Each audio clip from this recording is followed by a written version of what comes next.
Hello, this is Group 10, and today we are discussing on the topic: if critical thinking is so critical to development, why do people, even the educated, find it so difficult to think critically? Critical thinking is the ability to analyze information, evaluate evidence, question assumptions, and make logical decisions. Although it is considered important to human development, many people struggle to apply it in their daily lives. The session of higher education and academic qualification does not always guarantee the ability to think critically or clearly.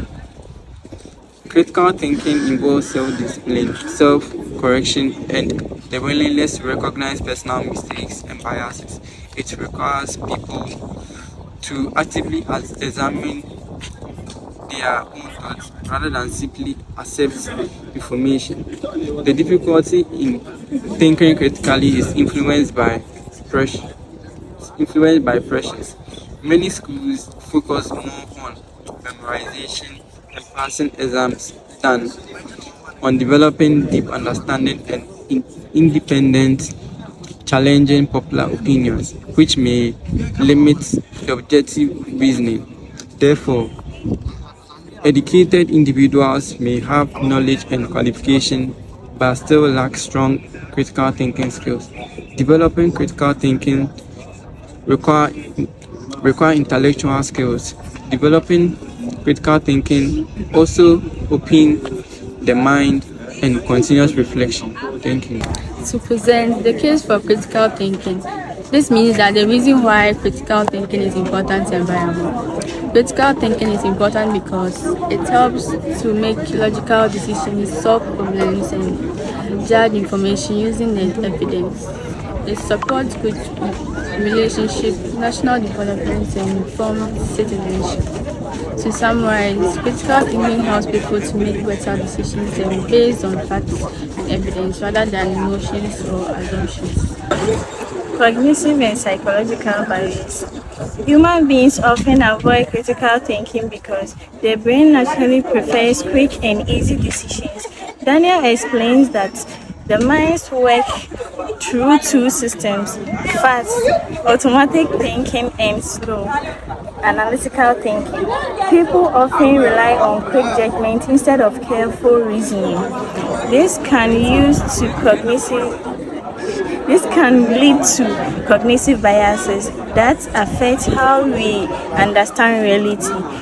One major bias is confirmation bias, where people accept information that supports their beliefs and reject opposing views. Even educated people can fall in these thinking traps. The Dani effect shows that some people overestimate their knowledge abilities because they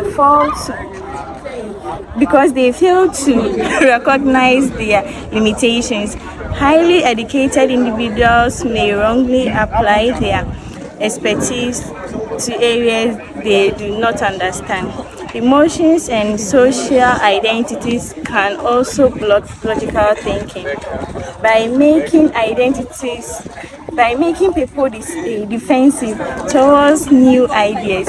Therefore, developing critical thinking requires awareness of biases, self-reflection, and willingness to question on their own views. So, educational and social barriers. Traditional schools often fail to train analytical system to thinking because their structures actively dismantle critical capacity. An educator, Paulo Freire, defined this flaw as the banking concept of education, where teachers deposit facts into students, viewed as passive and empty containers. Consequently, Academic success is measured by rote memorization, producing graduates to excel exams but struggle with ambiguous and real-world problems. This issue is compounded by the deep social norm demanding uncritical deference to authority across families, schools, and workplaces. Conditioned from the youth to accept leaders' statements as absolute truths, individuals later suppress logical objections out of fear, career ruin, or social isolation, like the Siegel 1988. Modern social media environment amplify these pressures, trapping users in engagement-driven echo chambers. Ultimately, within these online tribes, intense groupthink force individuals to wrap their opinions, punishing independent logic instant exclusion. Why education does not guarantee critical thinking. Formal education does not always create critical thinking.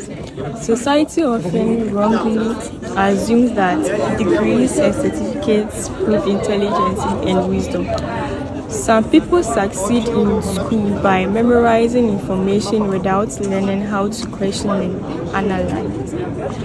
Having technical knowledge is different from developing true critical thinking skills.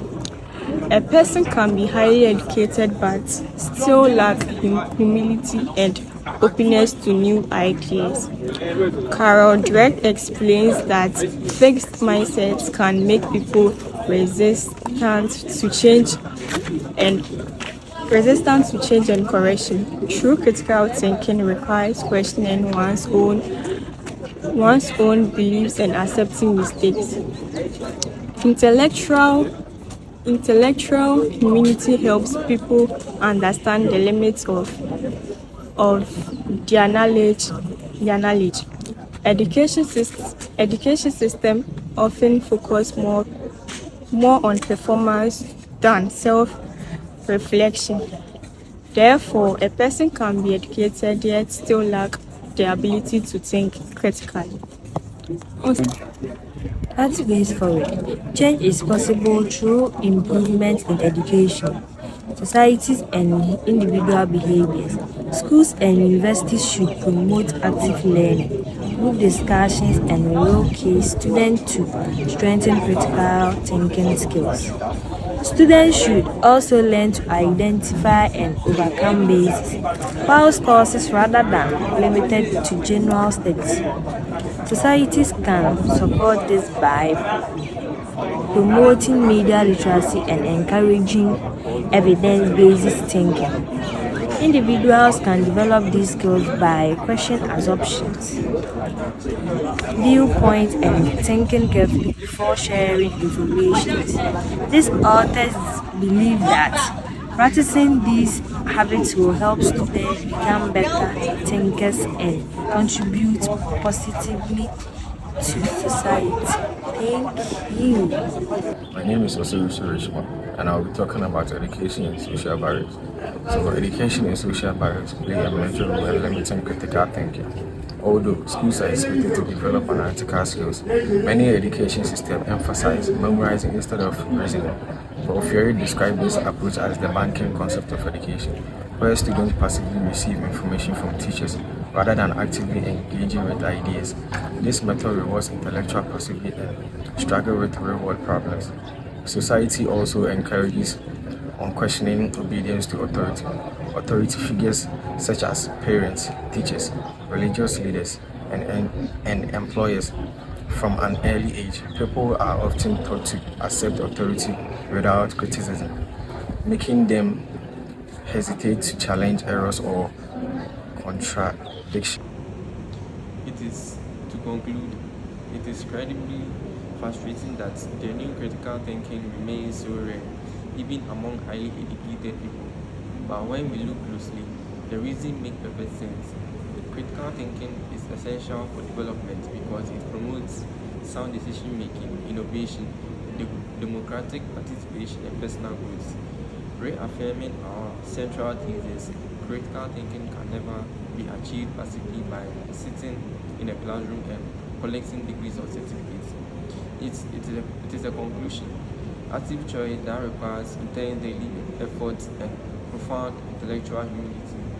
If you want our national and global development to be truly sustainable, our societies must look for our societies must look far past the superficial metrics of diplomas and titles.